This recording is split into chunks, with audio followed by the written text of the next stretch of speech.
All right, ladies and gentlemen, welcome to this new episode of The Reality Kenyan. My name is Simi Kenyans. Well, of course, we are back bigger and better for this new week. A lot has been happening over the weekend, and we are live from the Learned Corner. And joining us each and every week is the Deputy Party Leader, Safina Party, Honorable Wakili Willis Otieno, Piki Ponki. Karibu sana. Thank you very much. Hey, you're looking fresh, man. I'm looking good. Every week you surprise us on the screen, but I'm trying. Yeah, I know you are there. You are good. There. You are Okay. good. You're not very trying. good. Yes, the weekend was very good. Yes. Glad to have you again today. Of course, we And appreciate. thank you for hosting me. Thank you so much. It's been an eventful week. Yeah, a lot has been happening. We saw Kenya Kwanza and Azimio seem to have agreed and disagreed Yes, at the same time. at the same time on holding talks. Yes. But you know, of import is that these talks are not covering the most, at least from what Kenya Kwanza is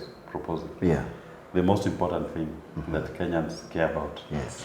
And the number one priority, in my view, Yes. is what we call the cost of living. Yeah. How do you reduce the economic burden that the people of Kenya are facing? And I do believe that, as you have realized that that was the key issue even in the demonstrations. What was, in my view, a rallying point for all Kenyans beyond their political affiliations Yes. to support or even participate Yeah. in the demonstrations was because of the rising cost of living.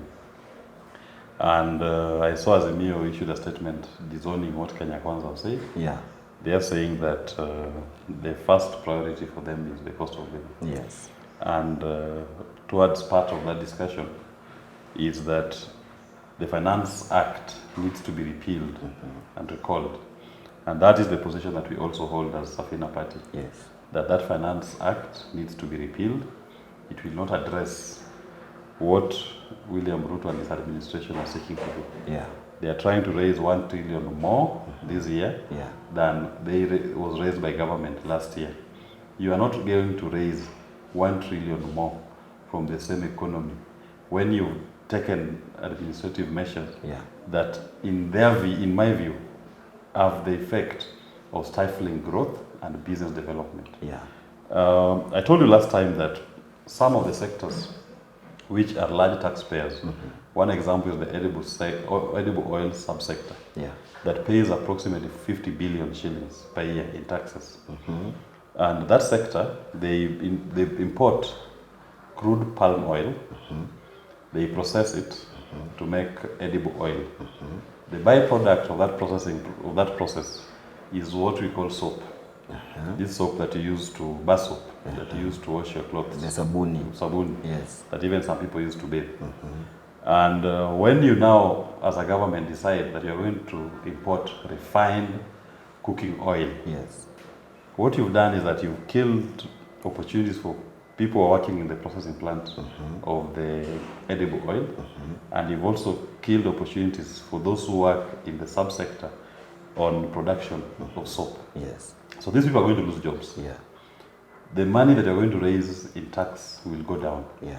because you're now giving an opportunity to a trader who simply goes to Indonesia or Malaysia Yeah. True. and imports refined cooking oil that Yeah. you're coming to sell to Kenyans. Yeah. I saw the Minister for Trade equally decided to say that they're going, if the price of soap goes up, they're also going to import Yeah. soap into Yes. the country. I mean, what they're essentially doing, in my view, is that Kenya Kwanza administration has decided to export jobs to Indonesians and Malaysians at the expense of Kenyans. Yeah. Because these jobs are being done by people here in Kenya, and we need to call them out. Yeah. So they are going to lose a lot of revenue from that subsector alone. Look at the sugar industry. We are now importing the bulk of our sugar. Yeah. Most of the sugar factories in the Western Kenya belt, specifically West Kenya, and that's Kabras sugar, Yeah. Butali sugar, Kibos sugar. They've all closed now. Yeah. So they are saying there is not enough cane for production. And we are now going to be importing sugar for use in this country. The price of sugar, 1 kilogram of sugar, is now going for between 220 Kenya shillings to 250 Kenya shillings. Yeah. And the bulk of that money is going to other countries. You are essentially creating jobs to people in other countries, not Kenyans. And you're using Kenyans' money to sustain those jobs in foreign countries. They're now giving jobs to Brazilians and Ugandans. Yeah. who are now the ones going to import sugar into Kenya. Yeah. And that to me is a failure. That's why I say you will not raise 1 trillion shillings more. The sectors which were giving you money, the jobs which are going to be lost because of your myopic economic policies, is going to hurt this country. And we must call them out. So this Finance Act, even if they try to force it, the problems will still be there. We'll still be facing the same challenges that even more. In fact, the challenges we're going to face are dire. Kenyans are going to feel so much pain than they've ever felt in their entire history. And I do believe that the next set of demonstrations will not even be called by Azimio. Kenyans will go to the streets on their own. When they will realize that now it's do or die. It is death staring at you in your home, and you are not able to afford the cost of basic commodities. We cannot, government is in our kitchen, and government is trying to control everything that we consume, everything that, what your wife is cooking. The government is telling him, weka mafuta kijiko moja, weka chumvi, quarter kijiko. Kunywa chai bila sukari. Kunywa chai bila sukari. And this, look at even fuel. It's even telling you how much fuel to use. The price of fuel is, the cost of fuel has gone up. And I told you last month, and this month I'll tell you again. By the time we get to the end of this month, this coming month of August, the price, a liter of fuel will be going for around 200 Kenya shillings. And you imagine what will be the ripple effect on everything. Because fuel is a factor of production. It is used in various components of production and even moving goods from the factory to your home. To the consumers. To the consumer's home. So all of this will be felt by the people. It is the people who will meet that burden. And you are talking about a people whose economic earning capacity is dwindling by the day. Many of them are losing jobs.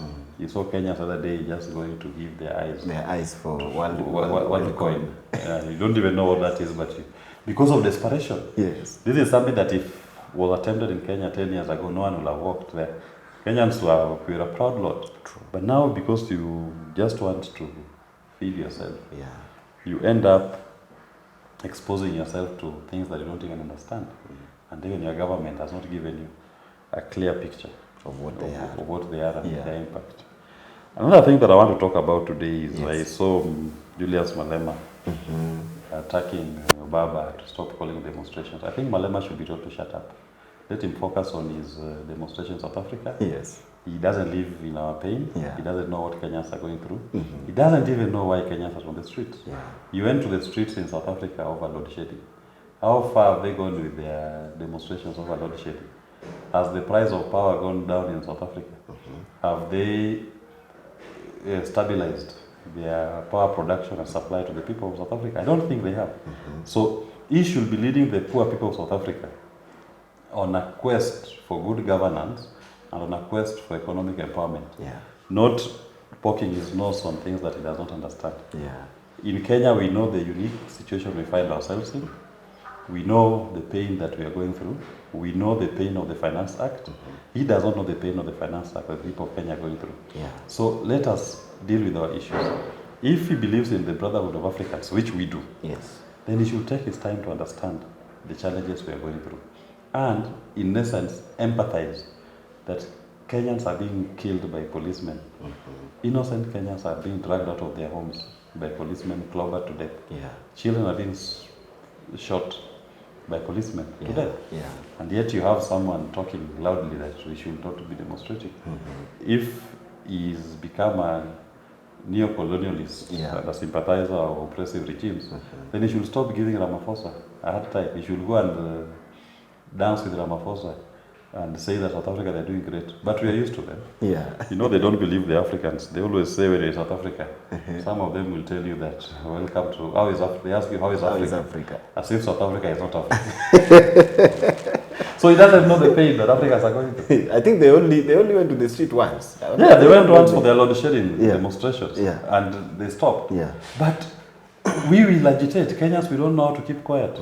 We are the pioneers of everything in this continent. We will not. In fact, if I tell you, it's only in Kenya that people fought for independence to chase away the Mzungu. The other African countries didn't fight for independence. They just agitated, and the independence processes were largely negotiated At the legico. at the various legicos. Yes. I think subsequent regimes that fought for independence, like in Zambia, in Mozambique, Zimbabwe, they were not fighting to kick away the white man. These were people negotiating how to coexist with even South Africans. Yes. The independence struggle was not to kick away the white man. It was about to fight against apartheid. I mean, we don't want this, they coexist. Kenyans, we were fighting for them to go away. Yeah. Yes. Mzungu arudi Ulaya, Mwafrika apate uhuru. Mau. Yes. Yeah, I saw so many people condemned Malema for that, actually, because a lot of people believe that he doesn't understand, like you have said, he doesn't understand why we are on the streets, why we are fighting for these particular rights and the bill and everything. He was looking at it from, he's saying that it was part, like hooliganism. No, it can't be hooliganism when, if you look at all the deaths which occurred during the last demonstrations, all those deaths were occasioned by police bullets or police batons. Yeah. There was no death occasioned by civilians. So the aggressor in this particular instance were the security forces. Yeah. It's not that people were, when you saw the pictures that were shared on social media and the internet, there were pictures of men in uniform shooting, carrying guns to go to a demonstration, carrying batons to beat people. In fact, if we were to change scenes, the conduct of our police in these demonstrations and the conduct of the apartheid police in South Africa was the same. So will we go out there and say that South Africans stop demonstrating and stop your hooliganism?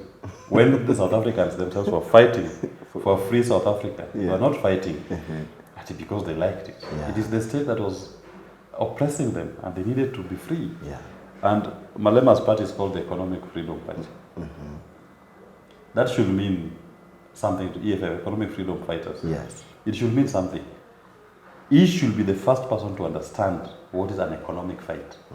What is the minimum wage that is earned here in Kenya? The minimum wage is around 12,000 Kenya shillings. Your food basket, what you need as what you call the basket that if you are to put products to sustain you to eat 3 meals a day. That is unga, salt, sugar, rice, beans, vegetables.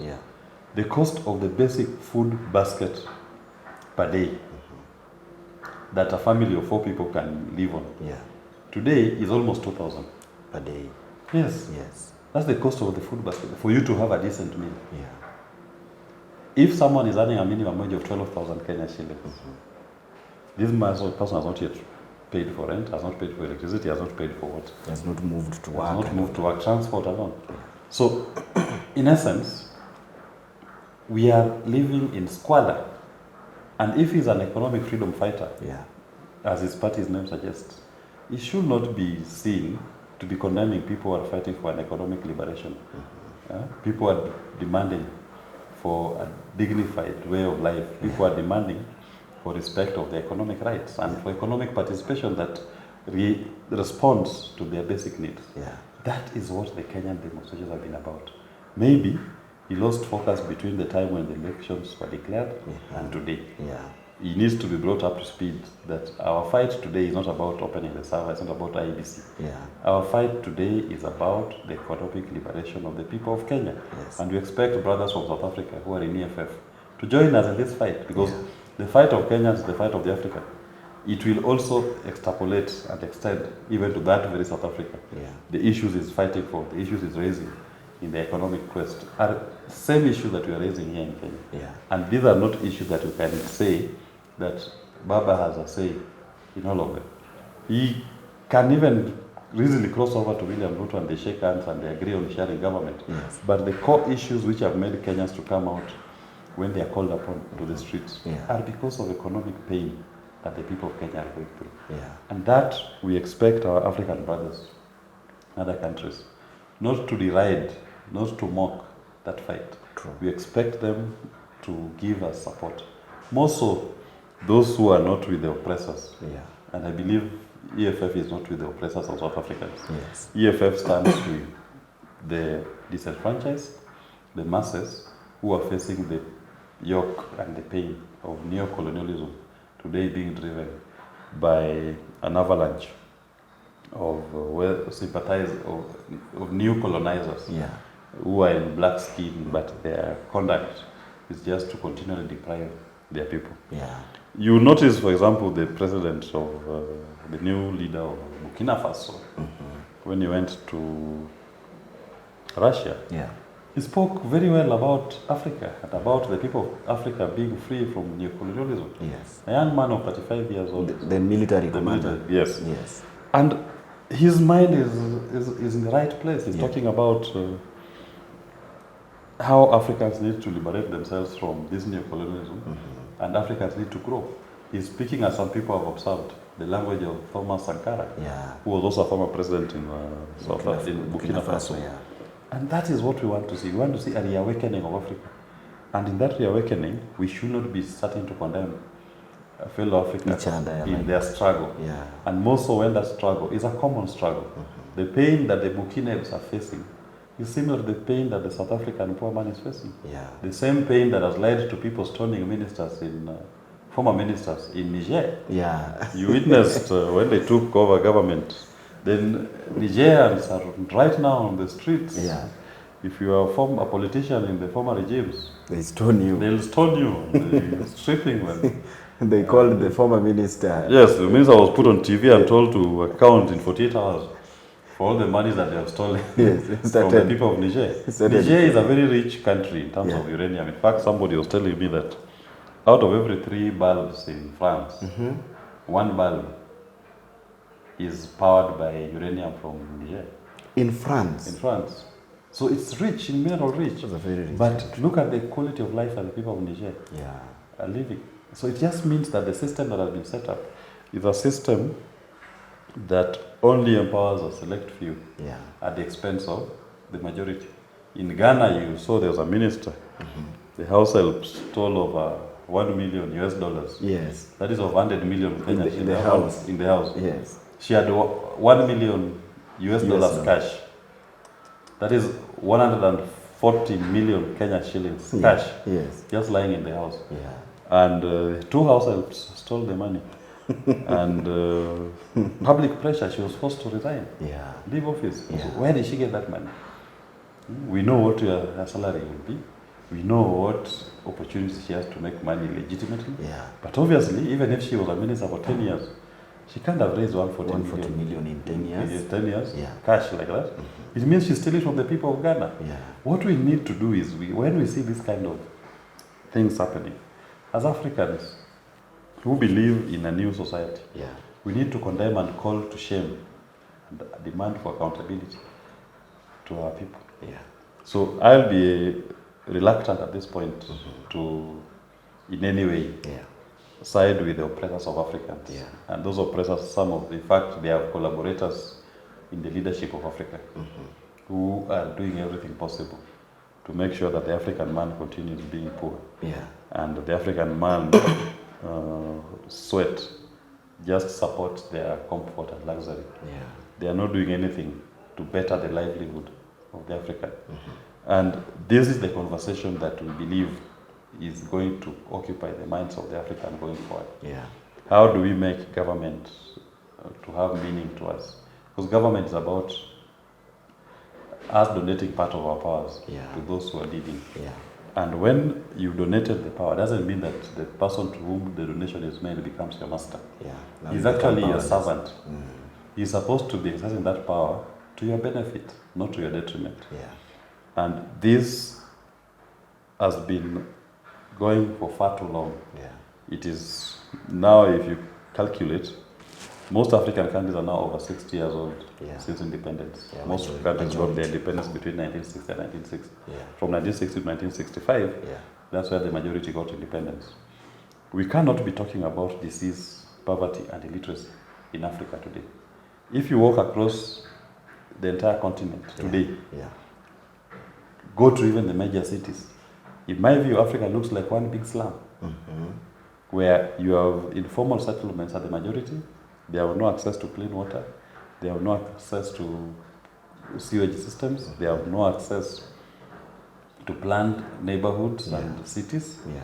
We are living like one big slum. Only a few people have created within them for themselves a little oasis of a comfort at the expense of the majority of the people of Africa. So this new wave of what we want to see in Africa is an Africa where people are living a life of dignity. Yeah. We should not be talking about the basics. The basics should be provided for as of right. Everybody should have access to health, food, quality health care, a good sewage system, sanitation, basic hygiene, education. Yeah. That is what we are talking about. An opportunity to contribute, to participate in the economic development of their country. Yeah. You should have a guaranteed right to work, so that based on your skill set, the system should be one that your country by itself can create for you jobs. Yeah. You've seen some of our leaders are now moving towards always talking about exporting our best to other countries. Yeah. Oh, we are going to take nurses to Britain, nurses to Canada, teachers to... Why are you taking them outside the continent? When you take all our qualified nurses and doctors to Canada and Britain, the European countries, who are you leaving us with? Because the same pain the European patient or the American patient or the Canadian patient that these are doctor and nurses going to treat does not mean that we don't have Kenyans or Africans who also require those kind of care. We need the expertise here. We need to build it. We need to be able to access quality healthcare within our systems. But if you take away our best to go and take care of other foreigners, what about us? We should be building our capacity so that even if we were to take out part of our labor, we should be taking the excess, the surplus, the bonus. Yeah. But the cream should remain here to take care of Simi and other Kenyans. True. So that if I'm sick, I should not be taking a plane to India. We should be getting that quality medical care here in Kenya or here in Africa. So that Africa should be for Africans. And Africa, this is where the cradle of mankind was. This is the foundation of human beings, humankind. Why are we still running away, exporting our best to other locations? More so when we've not dealt with our primary concerns, right? We need to start by first dealing with our primary issues. We must address and attend to our needs. Then we can take beyond to help our other brothers in the other continents with the surplus, with the excess of what we did. Right? I'm not saying they should not go. They should go. But the primary focus should be within the continent. Then the surplus, now you can take to other regions. Because we are still one common humanity. True. Yes. Yes. Wow. What a very great analysis, Wakili. As we wind up, what can you give to our viewers for the week today? No, for the week, I think we need to watch what is going to happen in this so-called now, the Bipartisan too. And I think Kenyans, maybe it's time we should now start questioning these politicians. Do we really need the same crop of politicians? And every day. Because if they are going to lead to a bipartisan conversation that just creates positions for themselves, I think 60 years is enough. And the 60 years of politicians leading us has brought us to where we are. I'm now just appealing to professionals, the non-political group, those who are in the professional sphere, those who are in business, those who've never been traditional politicians. That it's maybe time we need to have a conversation. Kenyans need to talk to themselves and we start thinking of the next crop of leaders who will take over the mantle of leadership in this country. And I believe that if you look at what has happened in the last 1 month, we will not get anywhere with this crop of leaders. Well, this lot should all go and we infuse a new crop of leaders who are going to lead Kenyans to prosperity, not for their own self-aggrandizement, but for the betterment of the common good. And I don't think you'll get that from this kind of current crop, in my view. We will need to now bring the non-traditional leaders, people who have not been in that space like myself, you, to come in and take position. We are more than these politicians. True. We can vote all of them. We are the majority. We are the majority. Yes. Those of us who've never been in politics, we are the majority. We should just tell them now, we've seen your leadership of 60 years, this is where we are. Now kindly just take us back seat and allow us the majority of Kenyans to show you, let's try something new. Yeah. You lose nothing by trying something new. Yeah. And tukilemewa, they can come back. Yes. But I believe our worst can only be their best. What they have done. The best they've done can only be our worst. Yes. But the potential that this new crop of leaders have is unimaginable. It has all been tested. It's innovative. Yeah. That is why me, I'm appealing to young people. When I talk of young people, I mean young people uncontaminated. Yeah. Not the ones who've gone to bed with this breed of politicians. Yeah. Young uncontaminated leaders in their respective spheres, teachers, doctors, even border riders. Yeah. Within that sphere, you find good leaders. Yeah, sure. To come out and we have a serious conversation about Kenya. Yeah. Not that you go into politics to make money for yourselves. True. You should be going to politics to serve the people. In fact, the least paid leader should be people in politics. In some countries, politicians are not paid. You're paid as sitting allowance only. Yeah. But here, they've turned it into a money-making scheme. True. They earn a lot of money at the expense of the people they are meant to serve. I believe that it is time, and Kenyans need to rise up. Yeah. Yes. Wow. Thank you so much, Wakili. Of course, that's a very strong point for the week. And as we wind up, ladies and gentlemen, this is the Reality Kenyan. Of course, my name is Simi Kenya. We have been live and having a conversation with the Deputy Party Leader, Safina Party, Honorable Wakili Willis Otieno, Piki Ponki. Asante sana, Wakili. Thank you very much. Until next time, may God bless you. Thank you very much. Thank you so much. Okay.